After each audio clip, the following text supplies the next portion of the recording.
ओम नमः शिवाय, जय महाकाल। आप सबको पता है कि 12 अक्टूबर को पितृपक्ष की शिवरात्रि तिथि आ गई है। बहुत सारे कैलेंडर में 12 अक्टूबर को शिवरात्रि है और बहुत सारे जगहों पे 13 अक्टूबर को है। आप अपने अकॉर्डिंग देख लेना, है ना।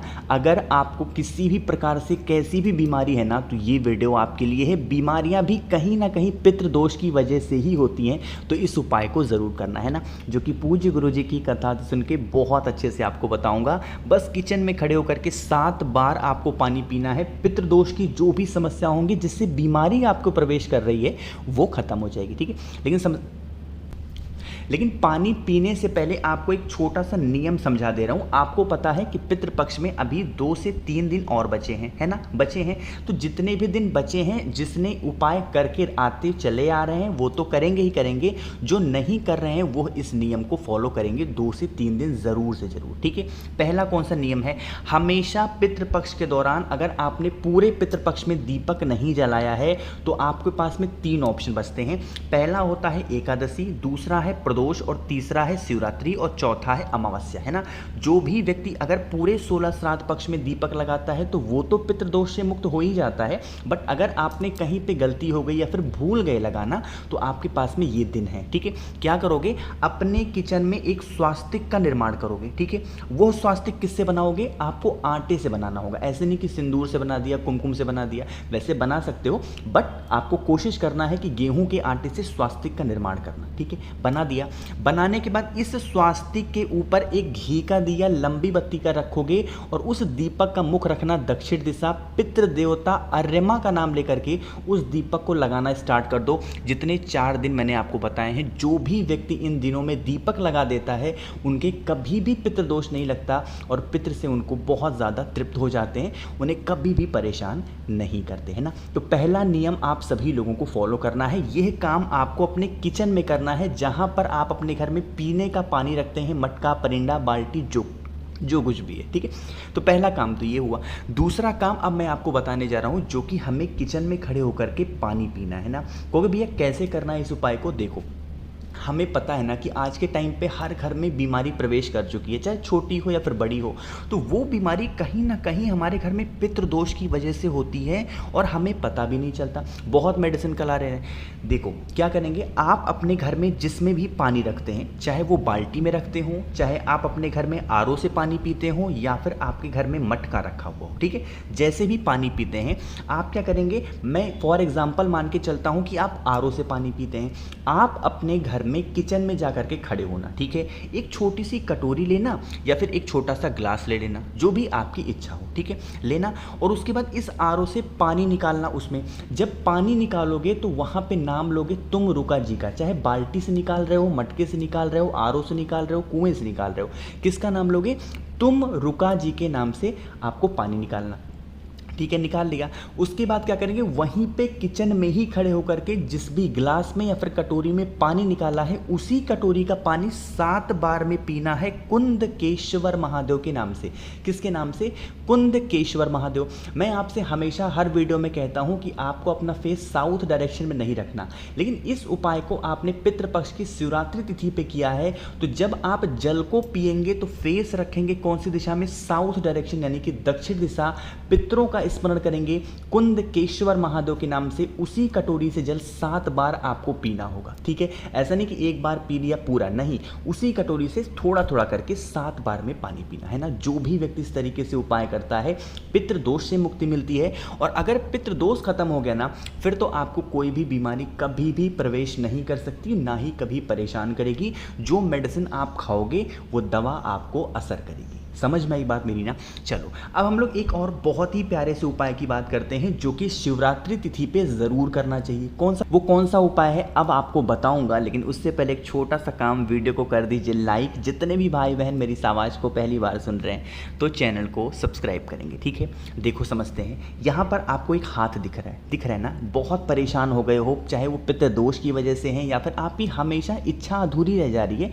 बहुत व्रत कर ले रहे हो, फिर भी इच्छा पूरी नहीं हो रही है। आपको क्या करना है, पूरे श्राद्ध पक्ष में किसी भी एक दिन, डेली नहीं, किसी भी एक दिन, अब शिवरात्रि से अच्छा दिन क्या ही होगा, तो आप जाके खड़े होना। जहाँ पे मटका है, पानी रखते हो, परिंदा है, बाल्टी में, जहाँ भी पानी रखते हो वहाँ जाके खड़े होना, अपना दाहिना हाथ इस तरीके से आगे करना। कौन सा?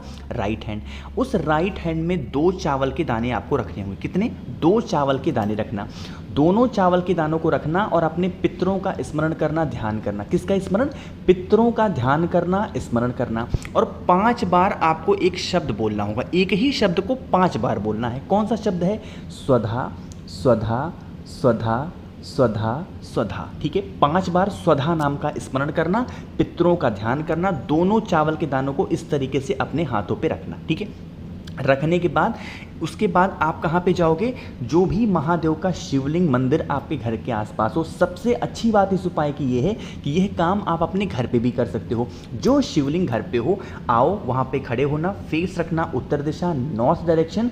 जो दोनों चावल के दाने आपके हाथ में हैं, जिसको आपने 5 बार स्वधा बोला था, अपनी कामना कहते हुए, जीवन के कष्ट कहते हुए, दोनों चावल के दानों को महादेव के शिवलिंग के ऊपर रख देने से हमारे जीवन से पितृदोष की जो समस्याएं होती हैं वो खत्म हो जाती हैं। अगर आप लोगों ने गुरुजी की कथा बहुत ध्यान से सुनी होगी तो 3 से 4 दिन पहले गुरुजी ने इस चीज़ को बताया था। ठीक है, तो कथा बहुत ध्यान से सुना करिए, ताकि जब मैं उस चीज़ को रिपीट करूं तो आपको हमेशा याद रहे, कभी भी आप भूलें नहीं। ठीक है, तो इस 2 चावल के उपाय को आप सभी को ज़रूर करना चाहिए। चावल के साथ आप चाहें तो बेलपत्र भी ले रख सकते हैं, वो और अच्छा होगा। ठीक है, समझ में आई ना?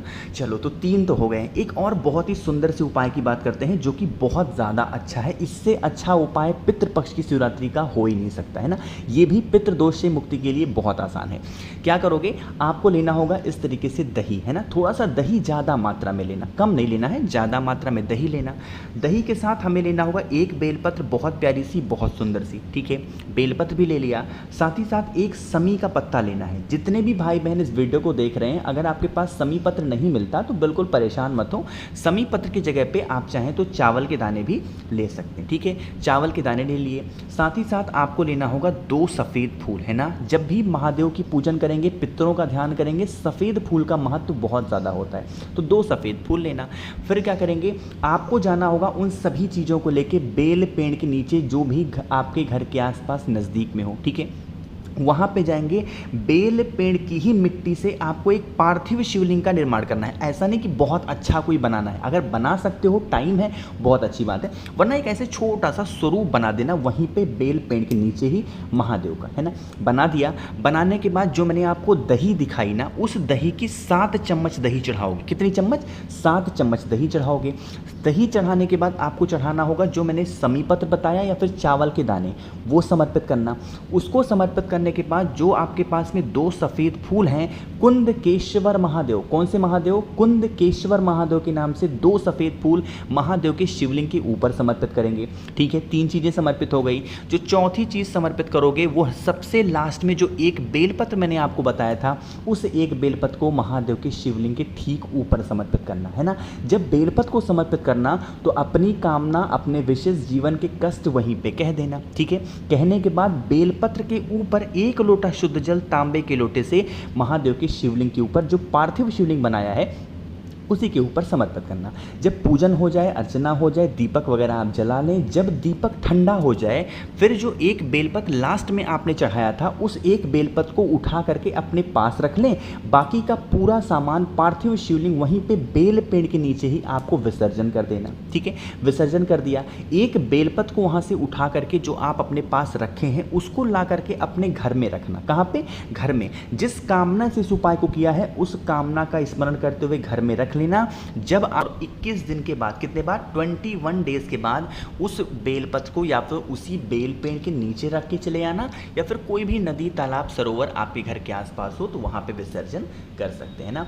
बहुत ही प्यारा सा उपाय था। कोशिश की मैंने आप सभी को बहुत अच्छा समझाने की। तो अगर आपको मुझसे फ़ोन पे बातें करनी है तो आप हमें इंस्टाग्राम या फिर फेसबुक पे फॉलो कर सकते हैं, द नेचुरल प्लैनेट 108। जितने भी भाई बहन मेरी आवाज़ को पहली बार सुन रहे हैं, चैनल सब्सक्राइब करिएगा और हाँ, वीडियो को तो लाइक ज़रूर करना है। ओम नमः शिवाय, जय महाकाल।